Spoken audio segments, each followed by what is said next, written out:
अथ श्री चैतन्य महाप्रभु जी।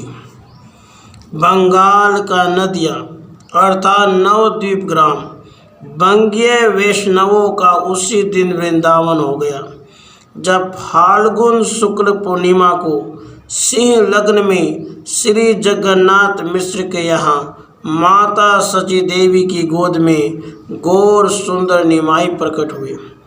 श्री जगन्नाथ मिश्र के बड़े पुत्र विश्वरूप युवा होते ही सन्यासी हो गए। मिश्र जी का शरीर पुत्र वियोग में टिक न सका। माता सची के लिए निमाई आधार रह गए। चंचल चपल नटखट परम सुंदर प्रतिभा के मूर्ति निमाई छोटी अवस्था में ही प्रकांड पंडित हो गए। उन्होंने अपनी पाठशाला स्थापित कर ली और उस दिन तो नवद्वीप का पंडित वर्ग आश्चर्य मूड रह गया जब सबसे अल्पवयस्क बालकों से चपल निमाई पंडित ने दिग्विजयी पंडित को पराजित कर दिया। श्री निमाई पिता का श्राद्ध करने गया पधारे। पति के वियोग में उनकी पत्नी लक्ष्मी देवी इहलोक छोड़ गई। जब निमाई लौटे उन पर श्री कृष्ण भक्ति का पूरा रस व्यक्त हो गया था। नवद्वीप प्रेम उन्मत्त भक्तों का निवास होने लगा। नित्यानंद प्रभु भी नवद्वीप आ गए। माता सची ने जैसे अपना खोया ज्येष्ठ पुत्र प्राप्त कर लिया। श्री अद्वैताचार्य वासुदेव सार्वभौम जैसे प्रकांड विद्वान महाप्रभु की रसधारा में निमग्न हो गए। महाप्रभु ने पुनः विवाह किया। श्री विष्णु प्रिया जी की प्रेम साधना सफल हुई। जगाई मधाई जैसे दुष्टों का उद्धार हुआ। वे संत बन गए महाप्रभु के प्रताप से। श्री गौरांग कीर्तन करते करते प्रेम उन्मत्त होते। उस समय वे जिसे स्पर्श कर लेते वे उसी समय अपने को भूलकर नृत्य करता, रोता, लुंठित होता और मंगलमय श्री कृष्णचंद्र का नाम लेकर पुकारने लगता। अनेक बार महाप्रभु में भगवत आवेश हुआ। भक्तों ने अपने आराध्य रूपों का उनमें अनेक बार साक्षात्कार किया। एक बार ऐसा आवेश पूरे अष्टप्रहर तक बना रहा। महाप्रभु जी ने 24 वर्ष की अवस्था में श्री केशव भारती जी से संन्यास की दीक्षा ली। संन्यास का नाम श्री कृष्ण चैतन्य हुआ। नदिया छूटा और महाप्रभु जी ने श्री जगन्नाथ धाम में निवास किया।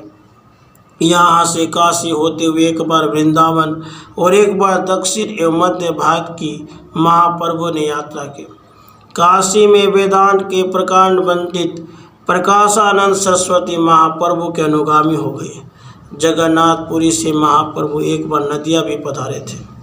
श्री महाप्रभु अंत तक जगन्नाथ धाम में विराजे और जब यह लोक छोड़ना हुआ वे जगन्नाथ जी के श्री विग्रह में लीन हो गए।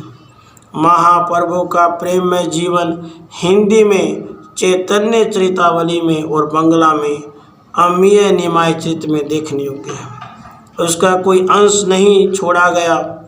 यह चरित देना संभव नहीं है। श्री महाप्रभु के अनुयायियों में श्री नित्यानंद प्रभु, श्री अद्वैताचार्य राय रामानंद, श्री रूप गोस्वामी, श्री सनातन गोस्वामी, श्री जीव गोस्वामी, श्री रघुनाथ भट्ट, श्री गोपाल भट्ट, श्री रघुनाथ दास, श्री हरिदास तथा श्री नरहरि सरकार मुख्य। श्री महाप्रभु जी ने ब्रह्म सूत्र पे कोई भाष्य नहीं किया। वे श्रीमद् भागवत को ही गीता एवं ब्रह्म सूत्र का भाष्य मानते थे। श्री रूप गोस्वामी, श्री सनातन गोस्वामी और श्री जीव गोस्वामी ने महाप्रभु के मत के अनुसार ग्रंथों का निर्माण किया। इनमें भक्ति रसामृत सिंधु, भागवतमृत, षट संदर्भ आदि ग्रंथ है। पीछे आचार्य बलदेव विद्याभूषण ने ब्रह्मसूत्र पर गोविंद भाष्य लिखा। इस प्रकार अचिंत्य भेदाभेद की पूर्ण प्रतिष्ठा आचार्य बलदेव ने की। श्री महाप्रभु ने भक्ति तथा श्री कृष्ण कीर्तन की धारा प्रवाहित की और वह धारा मनुष्यों को पावन करती अविच्छन प्रवाहित हो रही है। राधे कृष्ण राधे।